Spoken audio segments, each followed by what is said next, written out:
3, 2, 1, go. Hello. This is Ignacy and Portal Games. And this is the Podfather of Gaming, Stephen Bonacore. You are listening to Board Games Insider, episode 214, and we're recording it on October 29th, 2021.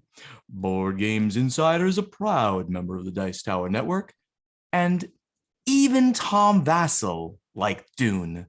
Maybe Tom is not wrong on occasion. Hashtag Tom is wrong usually. I guess there's this saying that one exception proves the rule, right? There you go. That's beautiful. I like that one. So yeah, it was great. We saw it too now, so we can talk freely, but no spoilers. No spoilers, of course, on the whole thing. Well, we'll talk more about that later. In the meantime, you really need to tell me what is happening over at Portal Games these days. At Portal Games, besides Dune, obviously, the news of the week section is a late pledge for Robinson Crusoe closes, depending when you're listening to this podcast today or just ended, because it's ending on November 4th, which is the one day after the episode drops. So it is like seriously last hours. Yep. And I cannot say it more clear. This is like an amazing offer. Me as a publisher, when I see how much good stuff we give you guys in this box, like I should charge you twice as much. This amazing offer. You will get so much content, so much scenarios, so much miniatures, all this stuff. And if you're watching it on YouTube, on Steven's, this camera will not show. But at the very beginning, when I heard this, idea that let's put the miniatures into Robinson Crusoe, and I said, no, the game doesn't need it. Now, when I have my miniatures, I will never play without miniatures. Like it is obvious, they are cute and amazing, and now this is the only way to play the game. You need a light there, like the way I have a light shining on my face. You need a light on that miniature there. You have a backlight, not good, but it looks great. I mean, what I can see looks amazing. I backed it at that high pledge level with the what do you call that? The Sundrop miniatures. They look so good like that. Oh man, excellent. So guys, it's the last moment, and then I promise you, friends, I promise you will be whining for the next 10 years that you missed this Kickstarter. So don't make me be mad at you then. So that was the news of the week. Last hours to join, go of course to portalgames.us.com, and you will see all the links to do the late pledge and join this insane offer for Robinson Crusoe. But as all our listeners know, the most important part of this show is me bragging. It's a brag section, and today I have a super awesome brag. And if you're watching this on YouTube, once again, something awesome will just happen, because I'm just showing Polish edition of Forbes magazine, guys. Forbes magazine, the Forbes magazine. And get out of here. And this is the story. Ignacy featured on the Forbes magazine. Oh my God, that is awesome. Everyone's got it out now. You have to go and watch this on my YouTube channel so you can see Ignacy in Forbes magazine. Picture with Ignacy almost smiling in this picture. They forced you to smile. They were trying. So on one hand, of course, fun part of the brag section. On a serious note, once again, what we are saying and reporting over months, board games are getting mainstream. And this is great news when the magazines like Forbes or another want to cover either board games as a topic, either board game designer or publisher as a business person. And now we are perceived as one of these business person who does interesting business and are featured in the Forbes. So on one hand, a fun story from Ignacy. On the other hand, very good news for the whole industry as the whole.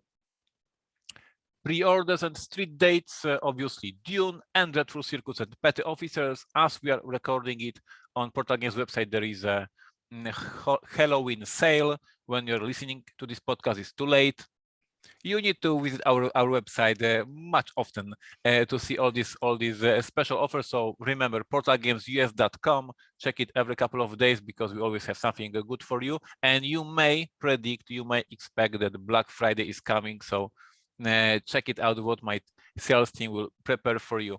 So Dune, Dreadful Circus, Petty Officers in different offers on our website. From HQ, what's happening at HQ? Steel Police playtesting. So we released a couple of weeks ago Neuroshima Hex, the app, for the iOS and Android devices, and we promise that every month we will update that with the new army. And the first army that will be released, the Steel Police.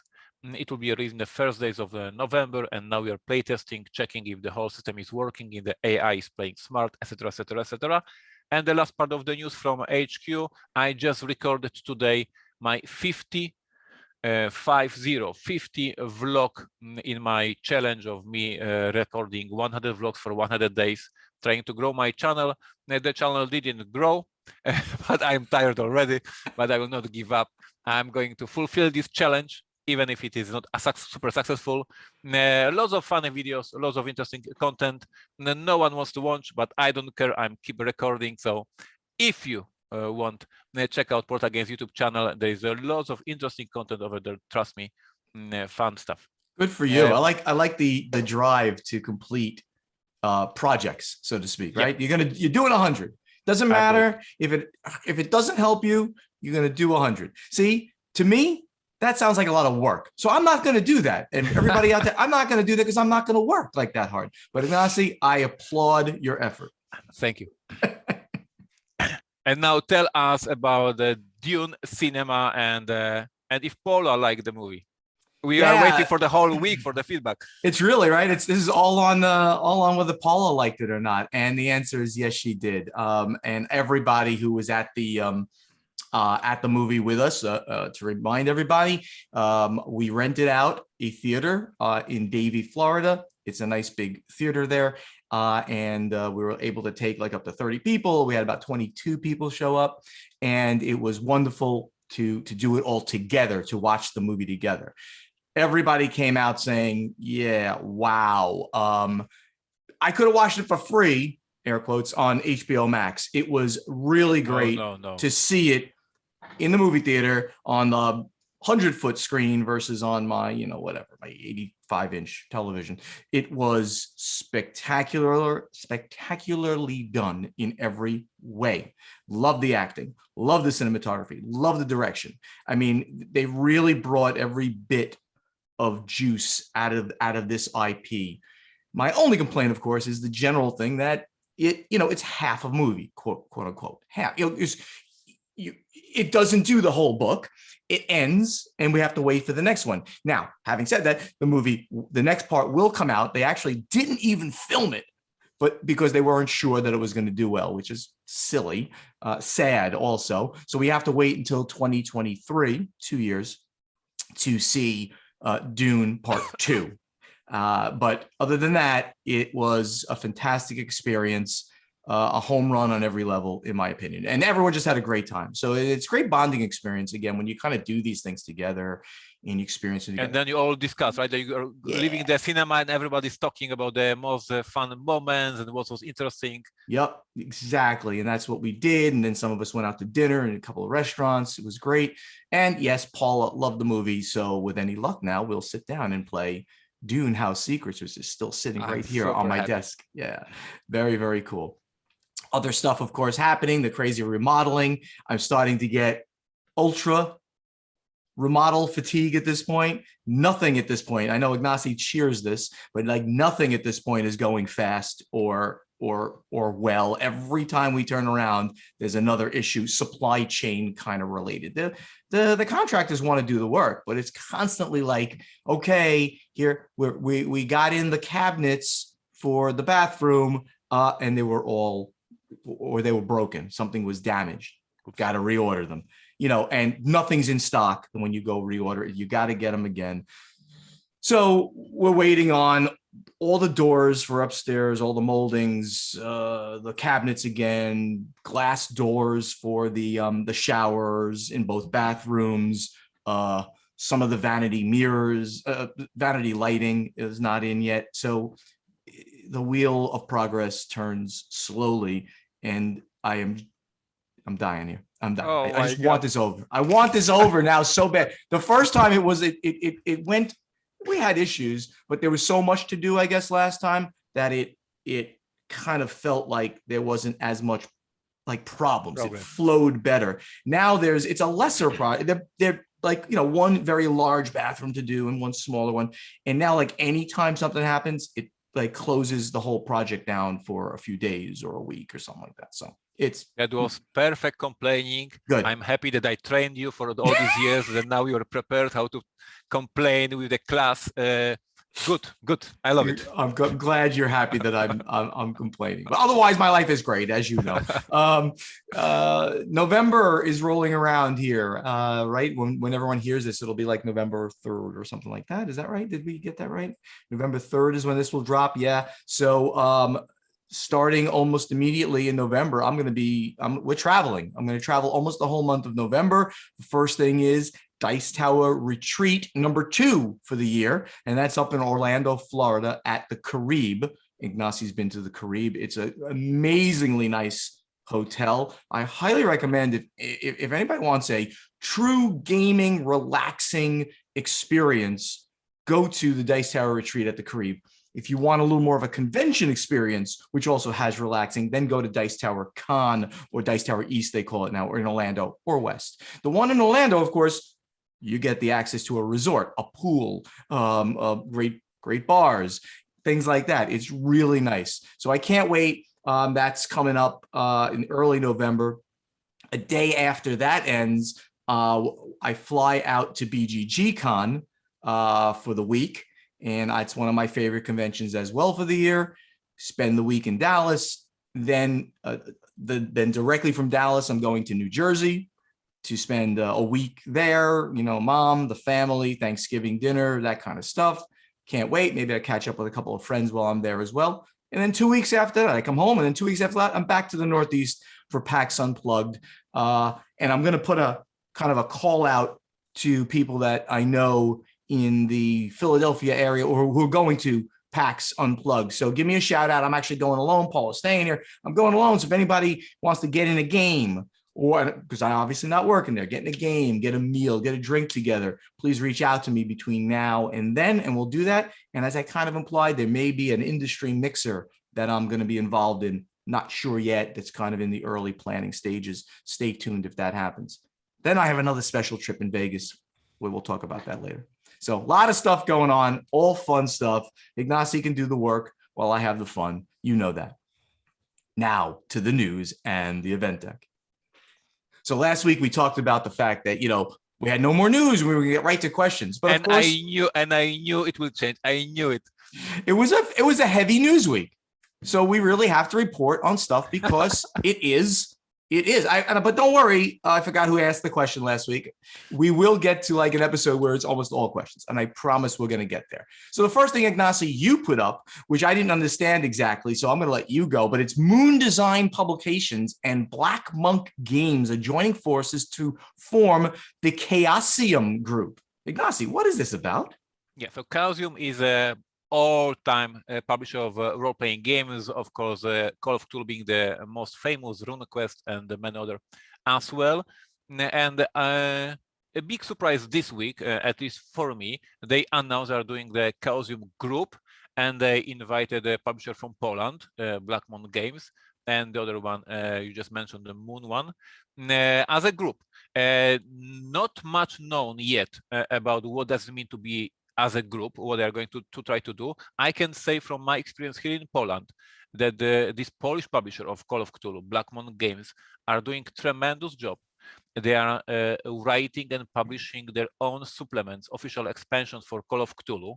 So they are like releasing official expansions translated from English into Polish, but they are doing as much as the original content written here in Poland about Polish setting of Call of Cthulhu, etc. So my thinking is that Chaosium wants to integrate all these smaller studios from different countries and to bring this original content from Poland or other countries into the official storyline of Cthulhu and release it in English. That is my hopes. I would be very proud that the Polish publisher is now releasing official expansions also in English. So we will need more time to see as it develops, but interesting thing. It is for the first time I see something like that, that the US role-playing game publisher merges, so-called, with the smaller publishers, local publishers from different countries.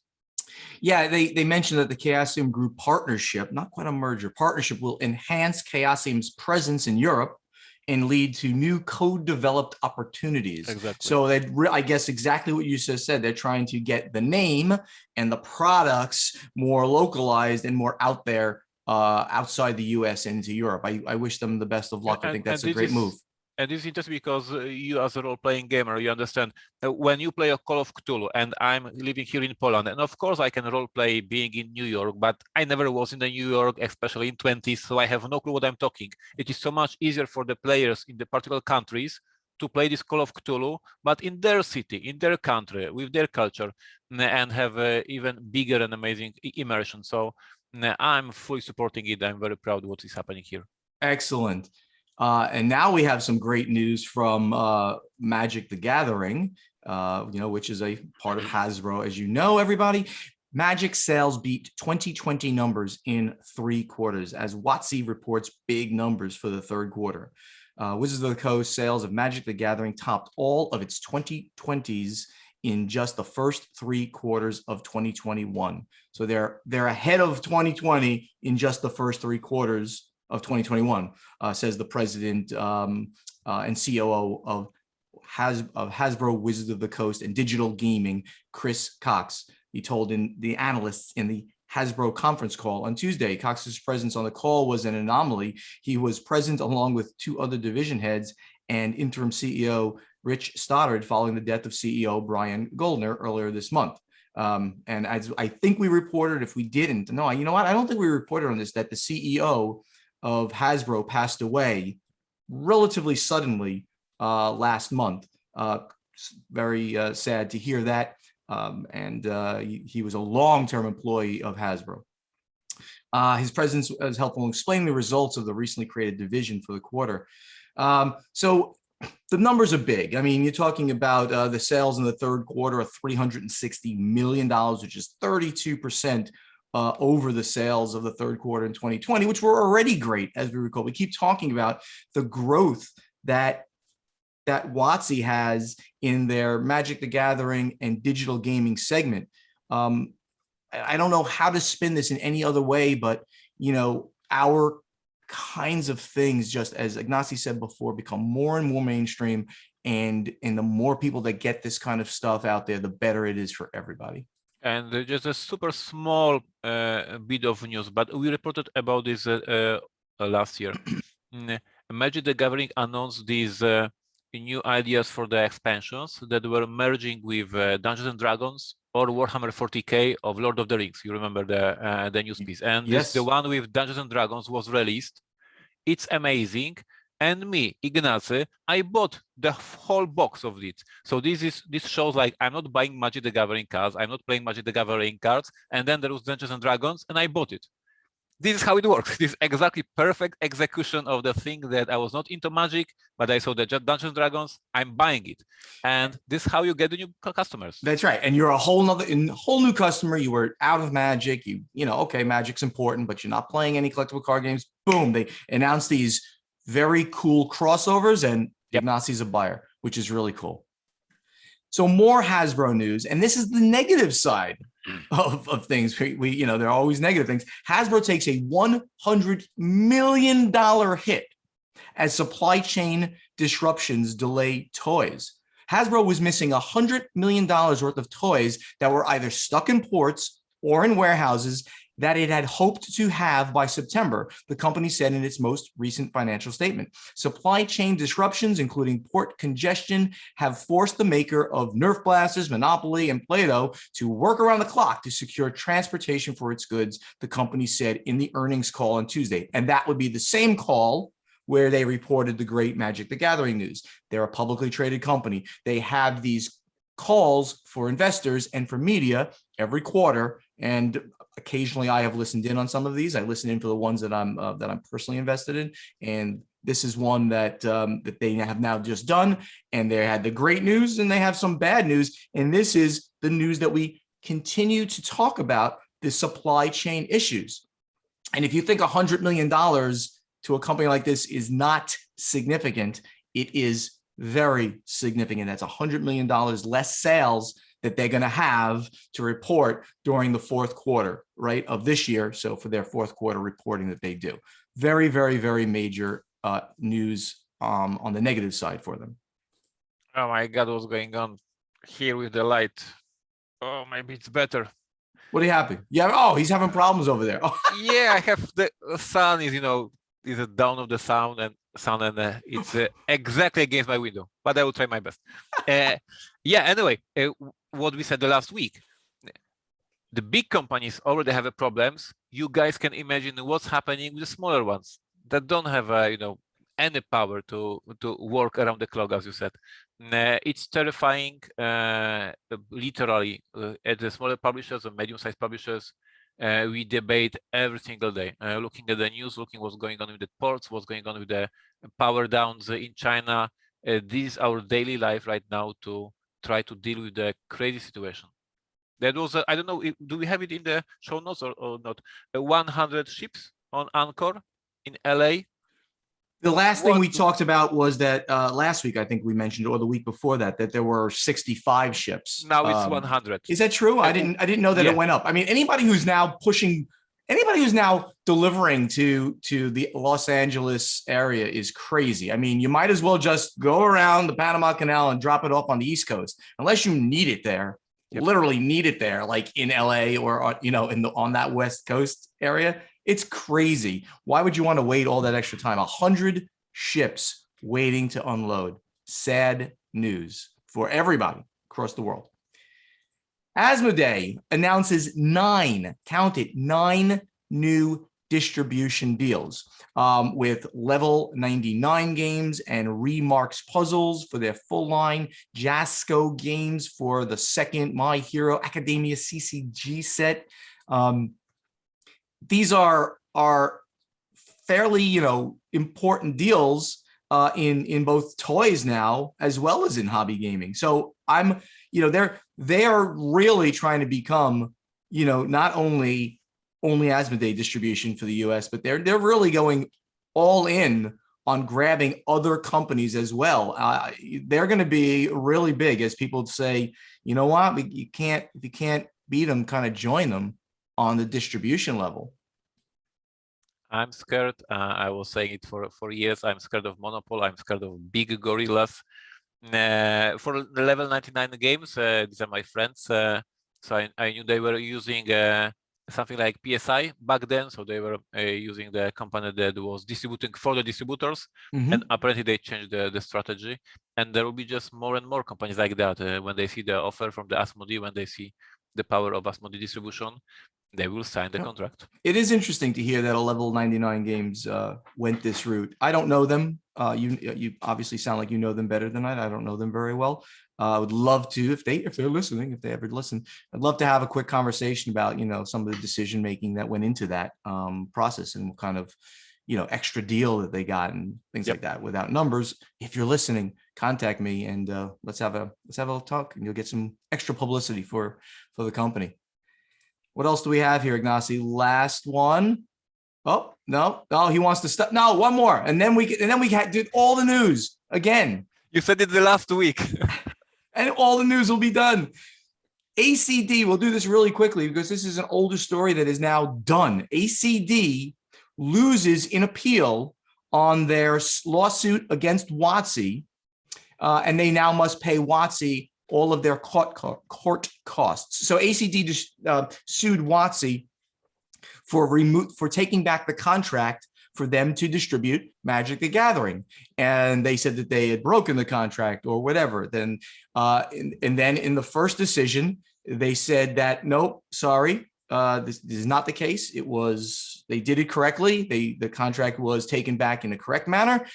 ACD appealed that ruling, and the next court said, no, you're wrong. You now have to pay not only for the original court costs, you got to pay for these court costs. So the first ones were $254,000 they had to pay, and now they have to pay an additional $118,000. So for a total of $373,000, ACD has to now pay WotC just for the court costs. I can't say that for all of this. Sad for ACD, but this is the ruling that the courts make, so it is probably the correct decision.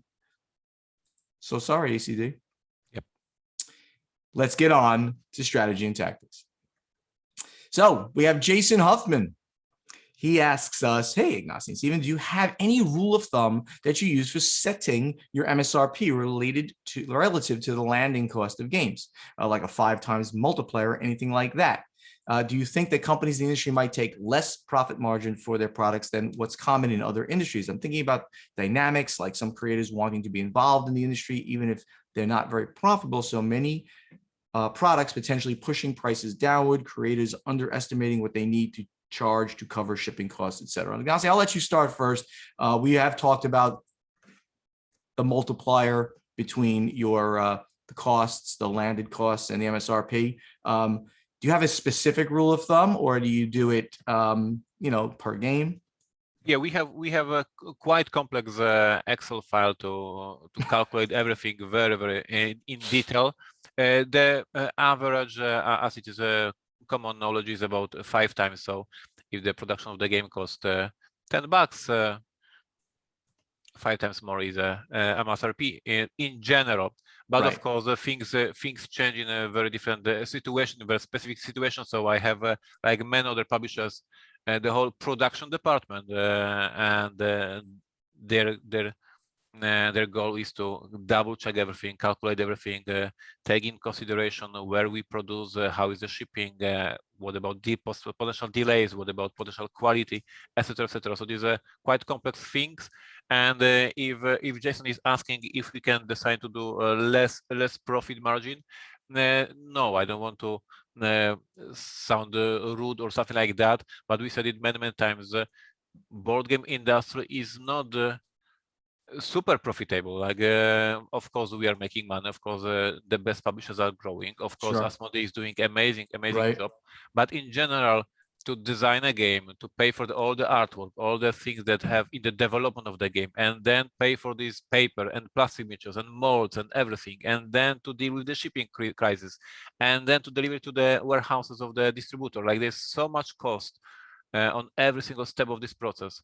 And then there is this discount you give to the distribution. There is not much left to cut. So I'm not in a position to make any step back with my margins. Like, we are really on a very tight one. Yeah, and that's 100% true in every level. You can't run a business by reducing margins in general. Occasionally you do, but it's not a rule of thumb. 5 times is the general rule of thumb for landed cost to the MSRP, though I know companies who try to get 10 times. So you can really think about that margin, which is substantially higher.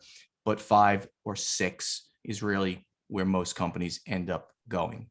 There was if I may add, there is a very interesting post from the company Board and Dice, Polish company, on Board Game Geek. You can find this blog post, and they put very transparent breakdown of their newest game called Origins, and they did it because first they announced the price of the game, and then because what is happening in China, they decided to change the price. And as you can imagine, there were some people who found it, oh, they are changing the price, they want to rip us. Back then it was announced as a game that cost only that much. So they went all transparent, and they just showed how much cost this, how much cost this, how much cost this. So it's a very interesting breakdown for all of you who want to see the numbers game of the publisher. You can find it on Board Game Geek. That's a great one. And by the way, and it's very, just to finish this off, there's nothing weird going on in the hobby game industry that isn't exactly the same in every industry out there that has a multi-tiered distribution structure. That's an important point. Not only do you have to produce the game with all of the costs that's associated with your company, you then have to give it to somebody to sell it, to give it to somebody to sell it, to give it to the retailer. So everybody's got to make money along that chain. It's a very tight margins on all this. Chris Gravius, who is at Gravy Train, he asks, how do you ensure that all of the different types of components work well together? Matching cardboard, plastics, board for look and feel. Is everything made by one manufacturer, or do you, as a publisher, need to deal with this? So I'll go first on this. Normally, you go to one, we call them printers. That's a very generic term. We go to one printer, be it in China or in Poland or in Europe, Germany, and that printer deals with the manufacturing of each of the components in the game. And they will show you everything as it goes along to match it all, but they're good enough to make sure that they know what you want, especially if you work with them. It's uncommon for you to go to somebody to get this and someone else to get this. Now, that printer will often always almost subcontract out to get plastics from a different place than their main office. If you're dealing with somebody in Europe, right? If you're dealing with Ludofact in Germany or Treffel in Poland, they're not making the plastics. They're going out to somebody known and good in China to grab those high quality, the right colors that you're looking for. Ignacy, anything to add to that? Yeah, just because he's asking if we double check, we receive the samples. In most cases, there is a physical sample. So when you ask for the offer for the game, when you have all this calculation, when you prepare it to send the files, and they are preparing this sample, you get all these components in-house, shipped to you from the manufacturer, and then you may adjust something. You may say, oh, this cardboard is not enough good, or this insert, we wanted something else. So you can change. So yeah, when the game is ready, it is a rare situation that you are surprised with some of the component. You already had it in hands. It is too expensive operation that you just leave it like, okay, it will be somehow. No. You have to double check every piece. Absolutely. Gary Jans asks a wise guy question, but I liked it. So he has, hey, Ignacy, have you ever considered doing a legacy version of Legacy, the Testament of Duke de Cressy? You could call it Legacy. Very funny, Gary. No, he has not. I'll answer for him. James Burns, he's at J-Train1 on the Geek. He says, as a publisher, when do you think that a game deserves an expansion? Is it when the sales of a game hit a threshold, or is the expansion already to go when the base game is published? Ignacy, why don't you take a crack? We've talked about this in the past. Yeah, there were a couple of cases when we were already prepared with the expansion, and this is especially true for the card games. When you are releasing the card game players need more cards. That's a rule. They want more abilities, more combos, more special rules. So if you're designing a card game, most likely you are prepared. And obviously, when the game is a hit, you print them. If the game is not a hit, you are sorry and you don't print them. With the board games, it is not that easy. So for the most of the board games that we designed, there was not much already prepared because we didn't know if it's needed. Sometimes it was needed. Sometimes we were just happy with the base game. And that's it. But so once again, bottom line, card games, in most cases, there is more cards already prepared. With the board games, it's a different case. Yeah, like exactly my answer to that question. Ken Bush, who's KL Bush on the Geek, says, what is the logic behind not providing monthly updates on your Kickstarter projects? He's not talking about you or I in the past, of course. Communication gives the customer time to react if they were planning on using for gift giving. Just seems like the polite thing to do. Yes, I can answer this because we had two cases. With the Kickstarter for Stronghold Undead, there was a case that I was not doing these monthly updates. And of course, people were not happy. I learned my lesson. And now with Robinson Crusoe Game Fund campaign, I'm doing it every month, one update. So to explain what was my thinking with the Stronghold Undead, why I was not doing these updates. My thinking back then was the one of the updates said, thank you for your support. We are sending files to print. We will let you know when it is ready to ship. And 5 months passed because the game was in production. So I saw there's nothing to update. There's nothing to tell them. Like the people in China are doing their job, and that's it. But what I learned, people who want to know that I'm still alive, that I didn't take their money, and I'm not on Bahamas or whatever, and they demanded just an update. Everything is fine. We are printing. Please wait. So now the Robinson Crusoe Kickstarter, I learned my lesson, and I'm posting every month super boring updates with nothing new basically, but just to provide information. I'm still here. I didn't disappear. Your game is safe. So yes, the thinking behind is that some of the publishers may think nothing is happening, so nothing to update, right?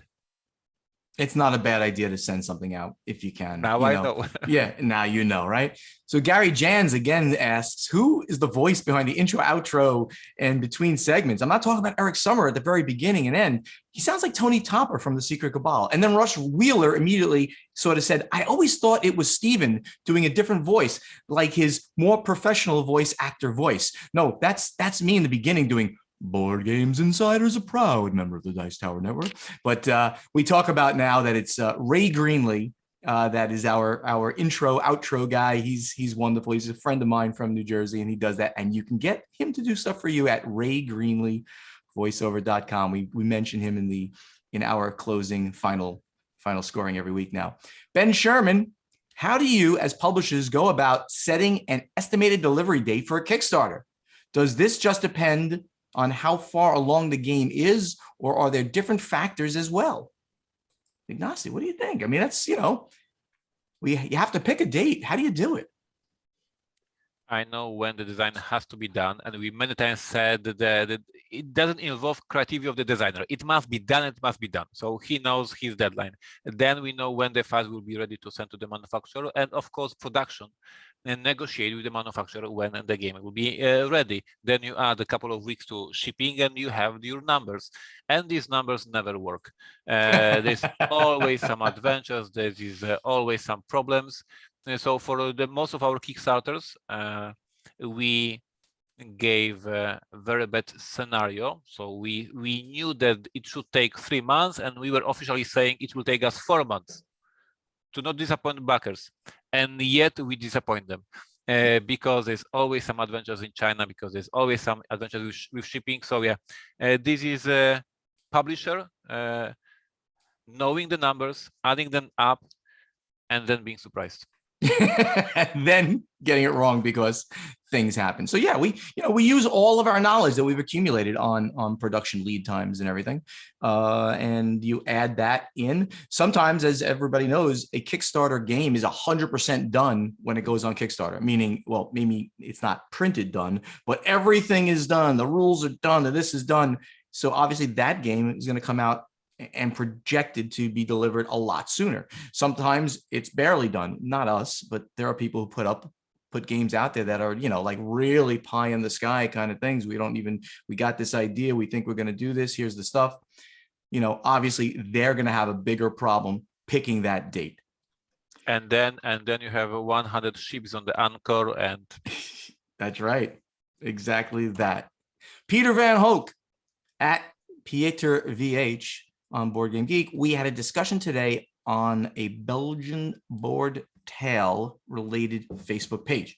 Tapestry has come out for a few weeks, and there's already a rules update for a certain faction, the Chosen, where they start with a 15 victory point per player instead of 15 victory points originally, where the player count doesn't matter.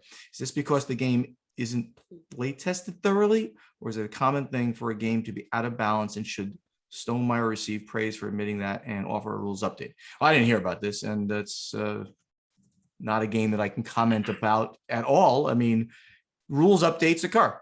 Sometimes it's just rule errors in a rule book, and sometimes the designer realizes later, you know what, the public has actually come up with some better ideas. I don't think it's a matter of praising or not praising. They said, okay, these are now the official rules for the game, after we have done something to note that this was maybe not correct. I don't have any other real opinion on like, is this something that's good or bad? It's just it's now the current way, and then you can decide to play it that way or play it the original way if you disagree with that rule change. Ignacy? Yeah, for me, it's a very bothering topic, obviously, because when a designer designs a game, he playtests it really, really hard. I don't know personally any designer who would not put everything he can, all the time and effort to playtest the game as much as possible. But still, he and his development team, he will do 50 tests or 100 tests or 250 tests. And then the game is released in 10,000 copies worldwide. And in a one weekend, there will be like 40,000 games played in a one weekend, right? And it may be the case that somebody in Nashville or somebody in Dallas will exhaust the rules and find a loophole and find a mistake and post on Board Game Geek that he broke the game. And it happens. And I don't think this is a big deal. Like, you can see it on the Facebook forums that everyone wants now this designer to, oh my God, I'm so sorry. No, he was playtesting this game so many times. And most likely you as a gamer would never come up with this super amazing strategy that will break the game, and you will have a great time playing this game for the whole your life, and you just don't need to crucify the designer. And somehow in board games a hobby, there is so much stigma to that. Oh my God, this game had this one loophole. Fix on Board Game Geek, have fun, play game, and enjoy it. And I'm especially bothered by that because we both report every week on Wizards of the Coast and Magic the Gathering, and these are the tournament plays. And after Magic the Gathering releases new expansion, there is always errata, there is always FAQ, because there's always some smart ass who will find this super combo that breaks the game and wins every tournament, and they ban cards. Like, Steven, they are banning cards from 90s. For the past 30 years, they were banning cards because there's some super smart dude who comes up with a correlation between the cards, something that development of Wizards of the Coast didn't find. And in CCGs, this is like accepted. This is known. The guy who breaks the game has his kudos and respect, and the lives go on. So once again, we playtesters playtest the games till death, and yet because there's so many of you, there's so many of different players, sometimes once in a while you will find a hole in the game, and I don't think it's a big deal. Just adjust the rules and have fun. Excellent, excellent answer. And now we get over to our playtesting segment. Oh, my question looks brand new. Edited for your reading pleasure. Last episode, we had a request from one of the listeners about taking more questions from our guild during strategy and tactics. And let's follow up on this today. What changes should we make to the podcast, if any? Should we discuss more of the numbers about the game industry, more rumors and gossips, more about game releases? Or maybe the proportions on the podcast are just perfect? And I'm saying it open. In my opinion, they are just perfect. But we want to hear you guys. And I'm even adding another question. Anything to add to the podcast? Obviously, what we have done from the beginning is try to make this podcast very concise, very to the point. We don't want to drone on for 4 hours, and there's nothing wrong with that. The Secret Cabal, which is one of the greatest podcasts, and Stephen Bonacore and Stronghold Games supported them forever, and they're great friends. They go long. Neither Ignacy nor I have the wherewithal. He doesn't have the time. I might have the time, but I don't have the mental capacity to go on for 4 hours. It's just not a thing I want to do. But we wanted to keep it concise from the beginning. But we have made changes. Oh, right. We've made changes to the structure of the podcast. When we do certain sections, we've added segments. Playtesting is a whole new segment. This segment is brand new as of about a year and a half ago or something like that. But yeah, this is a great question. See if anybody out there would like to make suggestions. We're not necessarily going to take your advice because of constraints. We will make fun of them next weekend. Oh, I like that one. We can make fun of it. No, but we would like to hear about it, because I mean, maybe I get, and this is something that I've said 100 times on the podcast, that, like when I'm in the booth, when I was in the booth at Stronghold Games' booth, or even now walking around, people just grab me and say, love the podcast. That makes me feel so good. Obviously, we're doing something right. We've got one of the biggest download numbers of any other podcast out there. The only people bigger than us, I think, are the ones who've been in business, quote unquote, longer. The Dice Tower, Secret Cabal, would probably the D6 generation. Those guys have been doing it for many years longer, so they got more downloads. But we were up there. So obviously we're doing something right, and we hope you're enjoying it. But we would like to hear. I personally think it's perfect, or at least in the right proportions. High five, right? High five. I think it's the right proportions. I know, sure, it would be great to take more questions. And today I specifically did, I don't know if you noticed that, I took more questions. I ran through them a little faster to get more in. So the gentleman who mentioned that we weren't doing enough, you've got more questions this time. Hopefully we'll even do more next time because, again, we've run through all of the news. So hopefully we won't get too much news over the next Asmodee, don't you dare to buy somebody this week. Because then we're going to spend the whole episode on that one. But so yeah, I mean, like I say, I don't think it's a question that you and I could truly answer ourselves. This is a great one just to post out there in the guild and say, hey guys, how are we doing? What can we change? What proportions can we do? Let us know how you're feeling about what we're doing. And we get a lot of people answering these questions, so it's great to hear them. So tell us what you think about the podcast. Ignacy right now is creating a thread in our guild on Board Game Geek. Please go there, find that thread, and post your answer to our question to you. In the meantime, let's go to final scoring.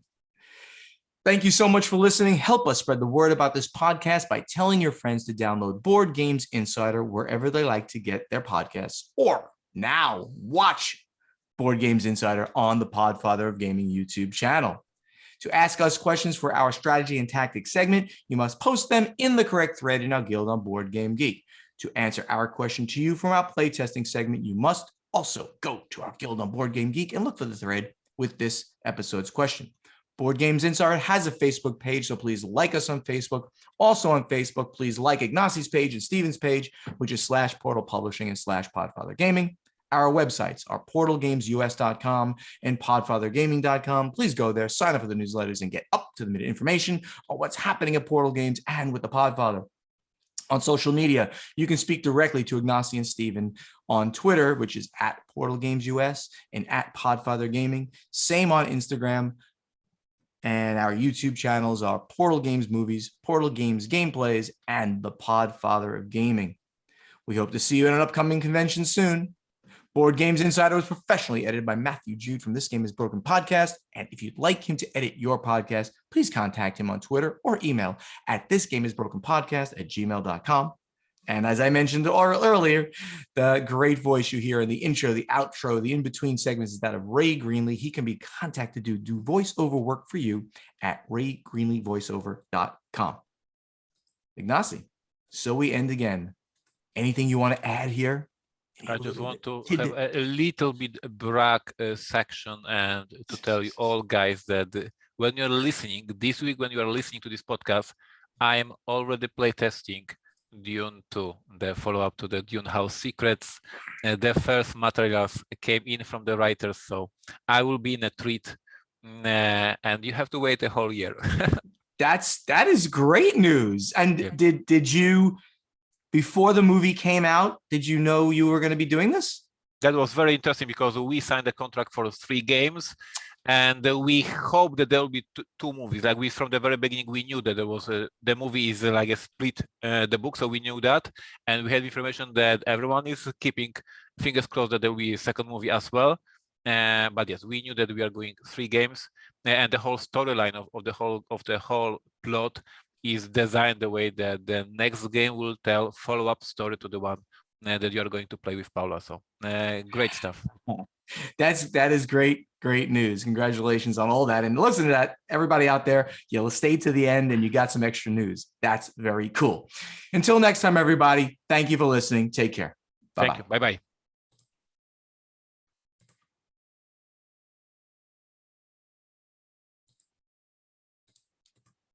The recording